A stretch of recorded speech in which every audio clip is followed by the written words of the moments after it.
نماز کے لیے کہ جب وہ اپنے زخمی تھے مسجد میں تشریف لائے جو سواری پر تھے تو سید عالم صلی اللہ علیہ وسلم کی صحیح حدیث ہے، بخاری شریف میں موجود ہے کہ آپ نے صحابہ سے کہا قوموا الی سیدکم، اپنے سردار کے لیے کھڑے ہو جائیں۔ تو یہ قیام جو ہے نا تعظیمی، اس کا تو ثبوت موجود ہے، مگر رکوع نہیں کہتے اس جھکنے کو۔ اگر تحیت کے طور پر کوئی آدمی تھوڑا سا جھکتا ہے، جو رکوع نماز کا رکوع ہے، نماز کے اندر جس طرح رکوع کیا جاتا ہے اس طرح جھکنا جائز نہیں ہے اور اس سے مشابہت پیدا نہیں کرنی چاہیے۔ ٹھیک ہے۔ ہاں، تیسرا ان کا سوال یہ تھا، یہ بھی بڑا آسان شارٹ ہے، شارٹ سوال تھا تو ایک کال بھی شارٹ آ گئی میرا خیال ہے۔ عبدل صاحب لندن سے، السلام علیکم عبدل صاحب۔ سر مجھے چھوٹا سا ایک سوال تھا، میں پروفیشنلی ڈاکٹر لندن میں، تھوڑا سا موضوع سے ہٹ کے ہے۔ جی فرمائیے، کوئی بات نہیں۔ سر جی ہمارے ساتھ ایک کولیگ تھے اور she was actually 60 years old اور ابھی ان کی ڈیتھ ہوئی۔ انہوں نے ان کی جو پوری کہیں کہ جو جائیداد ان کی آپ کہہ سکتے ہیں اباؤٹ 90,000 پاؤنڈ تھی، وہ انہوں نے جب ڈیتھ ہوئی ان کی تو انہوں نے اپنے ول میں لکھا کہ یہ ساری جو 90,000 کی جو میری جو جائیداد ہے وہ پاکستان میں جو لکی موت کے اندر جو بم بلاسٹ ہوا تو اس میں جو اتنے بچے مرے، اتنے سب کچھ ہوا، تو وہاں اس کو دے دیا جائے۔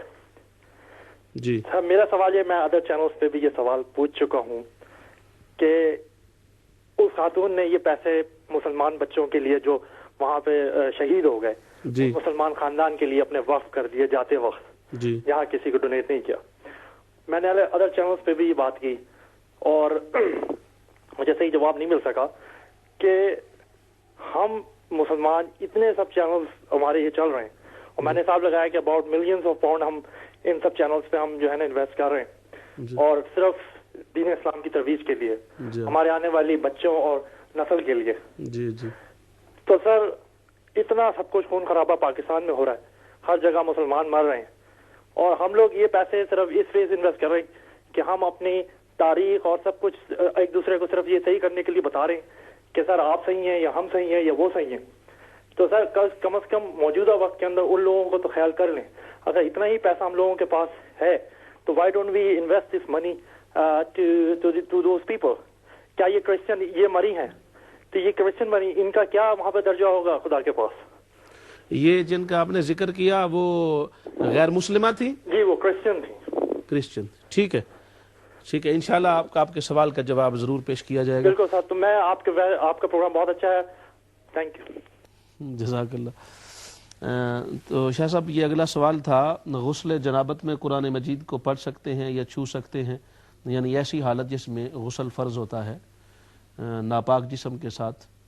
میرا خیال یہ ہے کہ کالر نے سننے کا پوچھا ہے۔ اچھا جی، کہ کیا ایسی حالت میں جب کہ غسل فرض ہو یا جنابت یا نفاس کی صورت میں تو کیا قرات سننا پڑھنے کا سوال نہیں ہے۔ مسئلہ یہ ہے جی کہ اس میں آپ نے چونکہ سوال جامع کر دیا، میں سمجھتا ہوں کہ تینوں صورتوں کا میں ایک ایک جملے میں جواب عرض کر دیتا ہوں۔ اس میں یہ ہے کہ ان صورتوں میں قرآن پاک کو قرات کرنا، تلاوت کرنا یہ جائز نہیں ہے اور چھونا بھی جائز نہیں ہے، یعنی قرآن پاک کی جو تلاوت ہے مسلسل وہ جائز نہیں ہے کہ پوری آیت اس طرح پڑھی جاتی ہے۔ بطور ذکر کے اگر کوئی کلمہ منہ سے نکلتا ہے تو وہ جائز ہے، لیکن وہ تلاوت کے ضمن میں نہیں آتا، کیونکہ مسلمان تو ہر وقت اٹھتے بیٹھتے یاد کرتا رہتا ہے نا، تو اس طرح۔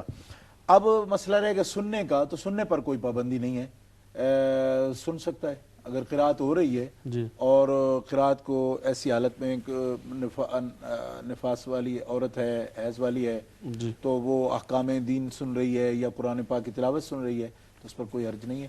رہ گیا جنبیہ یا جنبی کا مسئلہ، تو اس سلسلے میں ایک نماز کے وقت تک جنبی رہنا اس حالت میں کہ جب ان پر قدرت ہے کہ وہ تیمم کریں یا غسل کریں تو یہ ویسے ہی جائز نہیں ہے۔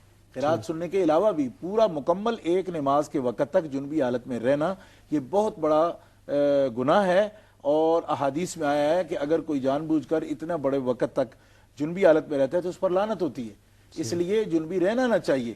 اور جہاں تک حائضہ کا مسئلہ ہے یا نفاس والی عورت کا مسئلہ ہے تو وہ قرآن پاک سماعت کریں یا احکام دین سماعت کر رہے ہیں تو اس پر کوئی حرج نہیں. جزاکم اللہ شاہ صاحب. عمران صاحب ہڈرسفیلڈ سے، السلام علیکم. جی السلام علیکم حضرت. میرا ایک سوال ہے، میں نے لاسٹ ویک بھی کیا تھا آپ سے جی کہ یہ کشف المحجوب میں جو تفویضی فرقہ ہے، یہ گروہ ہے، اس کے بارے میں تھوڑی وضاحت کر دیں. اس کے بارے میں کچھ لوگ جو ہیں غیر مقلد حضرات وہ صوفیہ کرام کو ٹارگٹ کرتے ہیں. دوسرا میرا سوال یہ تھا کہ یہ حضرت مالک دار تیمی جو تھے یہ صحابی تھے یا نہیں؟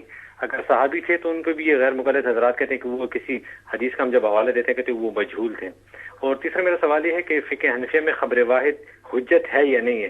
یہ بھی وہ وہابی حضرات اعتراض کرتے ہیں کہ فقہ حنفیہ میں تو خبر واحد حجت ہی نہیں ہے، تو آپ لوگ بعض اوقات ایسی حدیث کی لاتے جو خبر واحد ہوتی ہے. تو اس کی تھوڑی وضاحت فرما دیں. لاسٹ ویک بھی میں نے کی تھی فون لیکن جواب نہیں مل سکا. جزاکم اللہ عمران صاحب.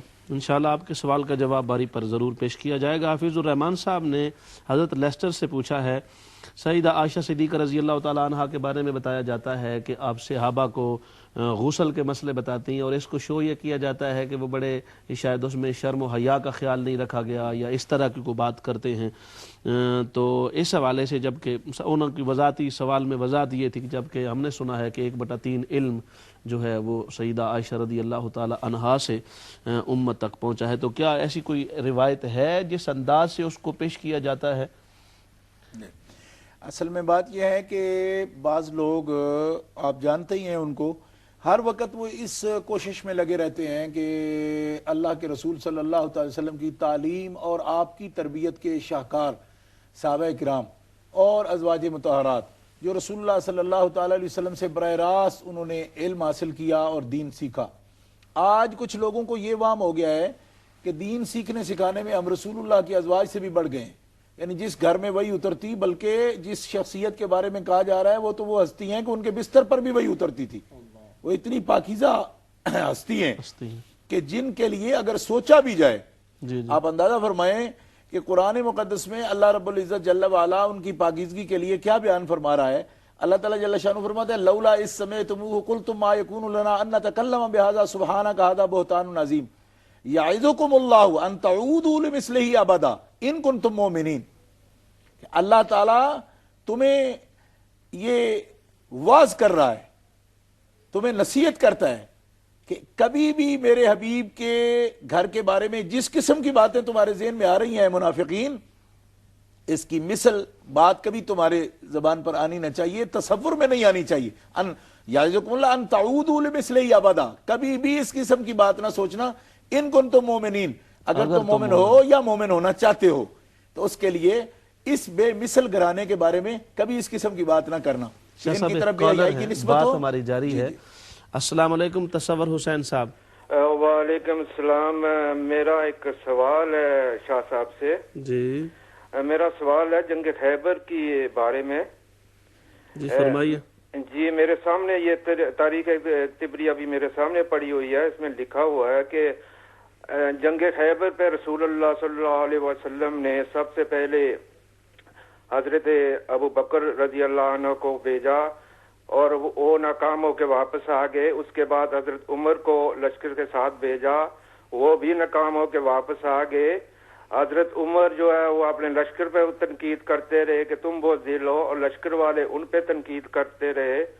اور اس کے بعد رسول اللہ نے اعلان کیا کہ میں کل علم اس کو دوں گا جس سے میں اللہ کا رسول اور اللہ اسے محبت کرتا ہوگا. جی تو مجھے یہ سمجھ نہیں آتی کہ رسول کہہ رہے ہیں کہ کل علم اس کو دوں گا جس سے اللہ بھی محبت کرتا ہوگا اور رسول بھی اسے محبت کرتے ہوں گے. تو پہلے سے جن کو علم دیا گیا کیا اللہ اور رسول ان سے محبت نہیں کرتے تھے؟ اور پھر رسول نے یہ علم حضرت علی علیہ السلام کو دیا. اس کی تھوڑی وضاحت کرتے ہیں. جی ٹھیک ہے، انشاءاللہ تعالی ضرور وضاحت کی جائے گی باری پر آپ کے سوال کی. جی شاہ صاحب. جی تو آپ وہ ارشاد فرما رہے تھے یہ ہمارے جو حضرت عائشہ صدیقہ رضی اللہ تعالی عنہا کے بارے میں. میں یہ عرض کر رہا تھا کہ یہ وہ ذوات ہیں کہ جنہوں نے براہ راست رسول اللہ صلی اللہ علیہ وسلم سے علم حاصل کیا. جی ان لوگوں کے عقل و فہم پر اور ان کے ایمان، دعوے داری ایمان پر، یعنی ایک انسان 4 حرف ہی بھیج سکتا ہے کہ جن لوگوں نے رسول اللہ سے دین سیکھا ان کے دین کے بارے میں، اور جن کو اللہ رب العزت جل وعلا نے بے مثل مقام دیا کہ یا نساء النبی لستن کاحد من النساء، ان کو حیا سکھانے یہ بے حیا لوگ چلے ہیں کہ جن کی اپنی حیا کی کوئی سند نہیں ہے. وہ رہ گیا یہ مسئلہ کہ اس حدیث پاک کی صورتحال کیا ہے. تو میں بڑے غور و فکر کی دعوت دیتے ہوئے ٹھنڈے دل سے یہ بات عرض کرنا چاہتا ہوں کہ حدیث پاک میں آپ سے سوال کرنے والا کون ہے. سب سے پہلے اس بات کو غور فرمائیں کہ اس قسم کا سوال ہے کیا اور سوال کرنے والا کون ہے. حدیث میں یہ موجود ہے کہ یہ سوال کرنے والے حضرت عبداللہ ابن زبیر ہیں جو سگے بھانجے ہیں حضرت عائشہ صدیقہ کے. ٹھیک. اچھا سوال بھی یہ نہیں ہے کہ آپ غسل کر کے دکھائیے کہ غسل حضور کیسے کرتے تھے، یہ نہیں سوال. سوال یہ ہے کہ نبی کریم علیہ السلام کتنے پانی سے غسل کرتے تھے. یعنی اس بارے میں سنت معلوم کرنا کہ جس طرح کوئی آدمی شاور کے نیچے مثلا کھڑا ہے، اس کے پاس وسائل ہیں تو گھنٹہ شاور کھول کے تو غسل کرتا رہتا ہے ایک لطف حاصل کرنے کے لیے. اس میں مسئلہ اسراف کا بھی ہو جاتا ہے نا. ایک نعمت اگر حاصل ہے تو اس کو کس قدر استعمال کرنا چاہیے. اس وقت چونکہ پانی کا ویسے اتنی فراوانی تو تھی نہیں. صحابہ کرام پوچھنا یہ نہیں چاہتے کہ غسل کر کے دکھائیں کہ حضور غسل کیسے کرتے تھے. یہ یاروں کی یارانے سرے پل کی اپنی گھڑت ہے، حدیث کے اندر یہ موجود نہیں. سوال یہ ہے کہ کتنے مقدار سے پانی کی کتنی مقدار تھی. اور آپ کو پتا ہے کہ رسول اللہ صلی اللہ علیہ وسلم کے وضو شریف کا کتنا پانی آپ استعمال کرتے تھے، اس کی مقدار بھی حدیث میں بیان ہوئی ہے. غسل میں کتنا استعمال ہوتا ہے اس کی مقدار بھی، وہ مقدار پوچھ رہے ہیں. اور سیدہ نے ان کو یہ فرمایا ہے کہ آپ پانی بھر کے لاؤ نا، برتن دیے پانی بھر کے لاؤ. تو غسل جب آپ نے فرما لیا تو وہ برتن دیے اور فرمایا اس میں آپ پانی دیکھو. اتنا پانی جتنا میں نے غسل میں استعمال کیا اتنا پانی رسول اللہ